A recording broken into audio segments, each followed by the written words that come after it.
memang yang selama ini kita kan bicarakan, selalu saya tekankan ya, karena kalian bertanya mungkin ada pengeluaran dan ada yang masuk, itu pasti ya ini sudah ada ya, sudah ada yang kita lepas karena di satu sisi juga mungkin kalian melihat setiap latihan kita terlalu pemain terlalu gemuk dan pelatih juga ini menginginkan ya squadnya terlalu gemuk, terus pelatih ini juga kita sampaikan bahwa jumlah pemain sekian dia juga merasa kaget kenapa banyak sekali, jadi memang jadi ini rekomendasi ya, rekomendasi pelatih ya, ini semua rekomendasi bersama kita manajemen ya. Kalau untuk resminya coach berapa pemain yang dilepas ini? Ya mungkin ada 13 atau ya sekitar itulah, belasan ya, belasan.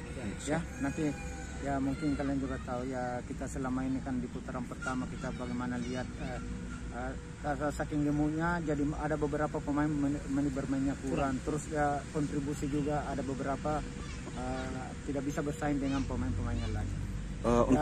Jadi saya harap pemain-pemain yang kita lepas ini mudah-mudahan dia bisa berkembang di luar, mendapat klub yang bagus dan mungkin bukan lakinya di sini.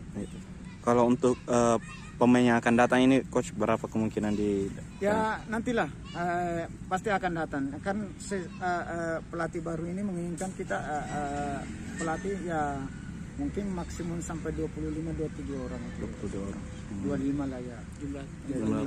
Jadi nanti kita lihatlah karena dia menginginkan juga bagaimana supaya lebih efisien cara latihannya kalau tidak terlalu banyak pemain. Ya, datang paling lambat ya tahun depan. Mudah-mudahan kita latihan tahun depan apa namanya kita mulai, kita sih menginginkan cepat dia datang.